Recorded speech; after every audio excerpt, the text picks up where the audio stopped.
Assalamualaikum warahmatullahi wabarakatuh. Om Swastiastu, Namo Buddhaya, Salam Kebajikan. Kami dari kelompok 1 beranggotakan 5 orang, yaitu saya, Lia Haryana, Herawansyah, Randi Pradityo, Barda Wasalamah, dan Ririn Nopia. Baiklah, pada agenda kali ini, kelompok kami akan membahas analisis dan evaluasi penerapan pelayanan publik berbasis digital di lingkungan Kemdikbudristek.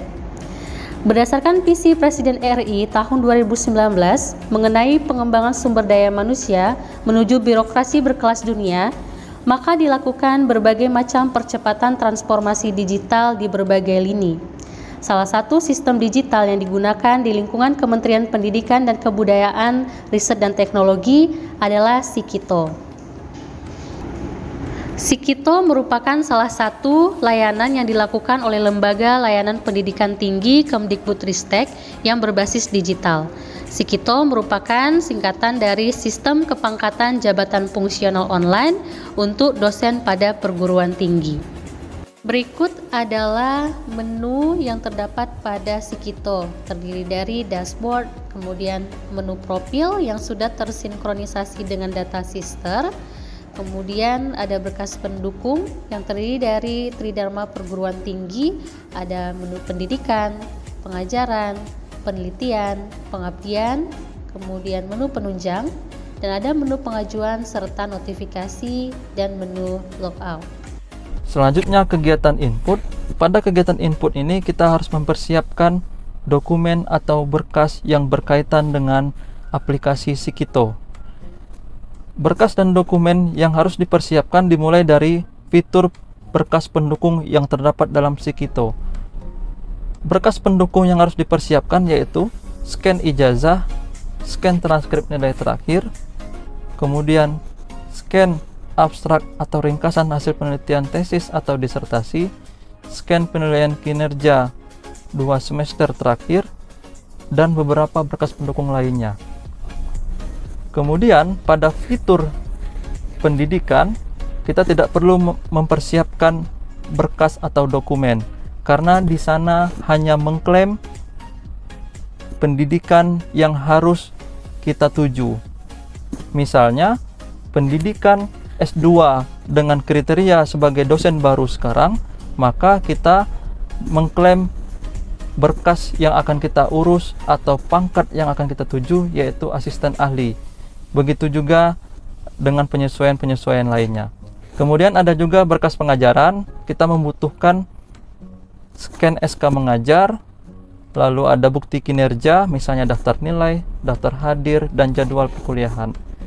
Selanjutnya ada penelitian. Pada menu penelitian ini kita harus mempersiapkan file artikel penelitian yang sudah dipublish pada jurnal, baik jurnal nasional maupun internasional, beserta lembar reviewer yang sudah ditandatangani oleh reviewer masing-masing. Lanjut, ada laporan pengabdian yang harus dipersiapkan pada fitur pengabdian. Ini juga harus disahkan oleh LPPM atau Lembaga Penelitian dan Pengabdian Masyarakat kampus home base masing-masing. Dan terakhir ada berkas penunjang. Berkas penunjang ini dapat berupa kegiatan atau kepanitiaan yang pernah kita ikuti. Bukti penunjangnya dapat berupa surat keputusan ataupun sertifikat. Mungkin itu yang harus kita persiapkan pada kegiatan proses usulan tersebut. Yang pertama, alur prosesnya dimulai dari pengusul, yaitu dosen. Dosen akan mengajukan setelah melakukan penginputan data di akun Sikito masing-masing dosen sesuai dengan yang telah dijelaskan sebelumnya, dan dirasa data tersebut sudah diinput dan lengkap, maka dosen akan melakukan pengusulan. Dalam proses pengusulan nantinya akan dilakukan verifikasi oleh Kaprodi untuk dilakukan pengecekan awal. Setelah jenjang Kaprodi dilakukan tanpa adanya kekurangan ataupun ada syarat yang belum lengkap, Kaprodi akan melakukan verifikasi. Selanjutnya akan dilanjutkan ke tingkat fakultas atau dekan. Dekan juga akan melakukan verifikasi dan melihat kelengkapan dokumen ajuan kepangkatan fungsional dosen. Barulah nantinya akan dilanjutkan ke tim PAK perguruan tinggi atau tim penilai akademik perguruan tinggi. Semua berkas yang diajukan akan dinilai atau akan dilakukan validasi seluruh bidang, dari bidang pendidikan dan pengajaran, kemudian penelitian, bidang pengabdian, bidang terkait dengan berkas pendukung lainnya.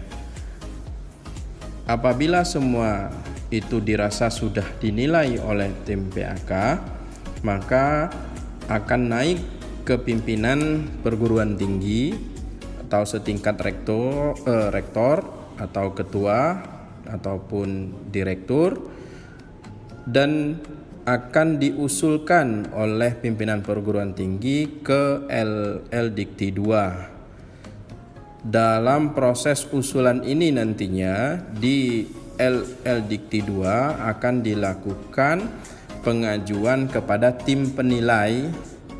Di sini akan dinilai untuk dokumen yang diusulkan oleh dosen yang bersangkutan. Dan apabila penilaian tersebut sudah dilakukan, nanti akan ada penetapan dari ketua L2 Dikti apabila tidak ada lagi kekurangan ataupun dokumen usulan tersebut, kepangkatan itu bisa disetujui karena telah ditetapkan layak dan tidak layak oleh tim penilai.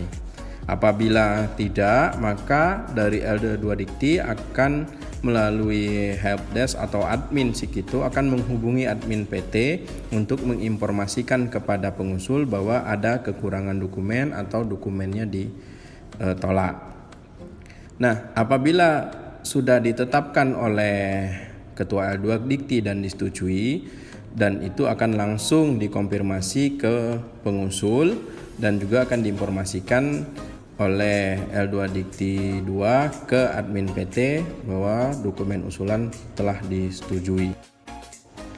Output dari Sistem Informasi Kepangkatan dan Jabatan Fungsional Online yaitu mendapatkan SKJJA atau Jenjang Jabatan Akademik dan penentuan angka kredit. Berikut adalah contoh output yang didapatkan dari perlengkapan Sikito. Evaluasi. Dari hasil analisis penerapan layanan publik berbasis digital yang sudah kelompok kami lakukan, kami menyusun beberapa evaluasi.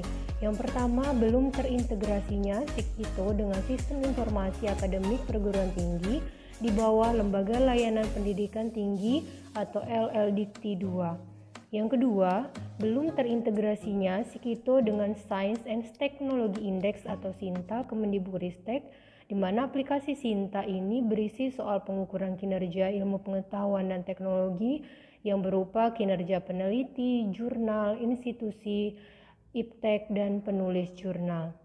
Yang ketiga, belum terintegrasinya Sikito dengan Rama Repository. Rama Repository merupakan repositori nasional laporan hasil penelitian baik berupa skripsi, tugas akhir, kemudian proyek mahasiswa, diploma 3, tesis, disertasi ataupun laporan penelitian dosen atau peneliti yang bukan merupakan publikasi di jurnal. Yang keempat, untuk institusi pendidikan Universitas Bengkulu belum menerapkan layanan publik Sikito dalam pengurusan kepangkatan jabatan fungsional, namun masih dilakukan secara manual, yakni dengan pengumpulan berkas atau dokumen yang harus dikirim ke pemerintah pusat. Yang terakhir adalah saran.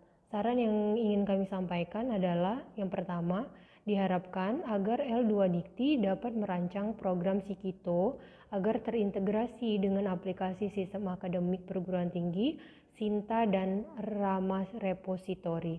Yang kedua, implementasi Sikito memang dicanangkan untuk perguruan tinggi di bawah lingkup L2 Dikti 2. Namun ini patut untuk diadopsi oleh Universitas Bengkulu mengingat untuk pengurusan kepangkatan jabatan fungsional dosen masih dilakukan secara manual, yakni dengan mengumpulkan berkas atau dokumen dan dikirim ke Dikti.